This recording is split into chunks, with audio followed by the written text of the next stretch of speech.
بہت بڑی طاقت بنیں گے آپ اگر آپ کو سہنا آ گیا اور برداشت کرنا آ گیا.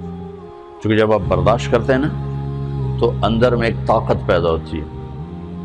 وہ طاقت آپ کی روح کو پرواز دیتی ہے اور اگلوں کے لیے تسخیر کا کام دیتی ہے. اور اگر آپ پھٹ گئے تو بم کے پھٹنے سے کیا ہوتا ہے؟ تباہی آتی. جب آپ پھٹیں گے یا میں پھٹوں گا تو معاشرے میں تباہی آ جائے گی. تو اس کے لیے آپ دو چیزوں کا اہتمام فرمائیں. ایک اپنی زبان کی حفاظت فرمائیں. آپ اس 400 کے معاشرے میں کوئی غیبت کرنے والا نہ ہو، کوئی جھوٹ بولنے والا نہ ہو، کوئی کسی کو طنز کرنے والا نہ ہو، تانا دینے والا نہ ہو. ایسی بات جو کسی کے دل پہ جا کے چوٹ مارے اس سے آپ اپنی زبان کو صاف کر لیں. کبھی اس پہ قابو پا سکیں گے، کبھی نہیں، کبھی رہ جائے گا، کبھی ہو جائے گا. تو جب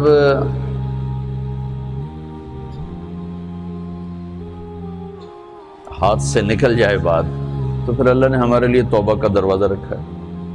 2 نفل پڑھو، اللہ سے معافی مانگو، جس پر زیادتی ہو اس سے جا کے معافی مانگو. اس سے آپ کی مزاج میں ٹھہراؤ آ جائے گا. تو میں آپ سب سے یہ گزارش کرتا ہوں کہ اس معاشرے میں آپ اپنی زبان پہ قابو پانا سیکھیں. برائے میرا بہت فائدہ ہوگا. ایک زندگی گزری ہے، شام قریب ہے، تو پوری زندگی کے تجارب نچوڑ بھی اس میں شامل ہیں.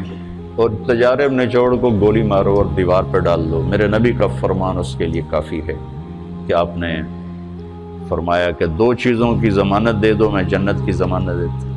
ایک تمہارے جو 2 جبڑوں کے درمیان ہے، ایک تمہاری 2 ٹانگوں کے درمیان ہے، اسے پاک کر لو، میں جنت کا ضامن بن جاتا ہوں.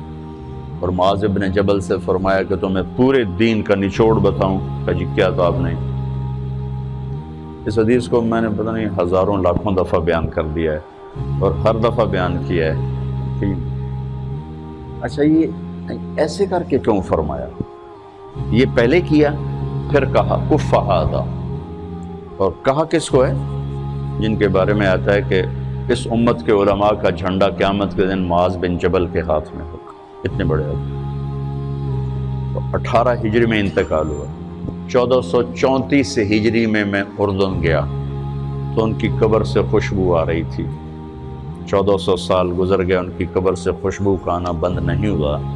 اتنے بڑے آدمی کو کیسے سمجھایا؟ بچے کی طرح. معاذ اس زبان کے قابو. تو آپ سب کو، اپنے آپ کو بھی کہتے ہیں.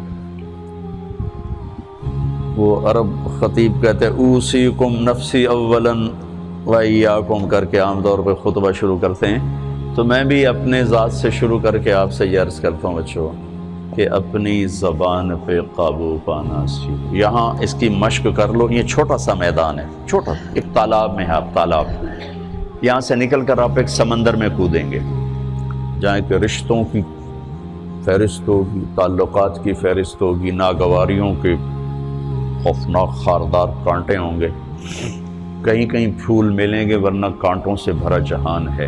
اگر آپ نے یہاں پریکٹس کر لی تو پھر آپ اس میدان میں جا کر انتہائی خوبصورت معاشرے کا فرد بن جائیں.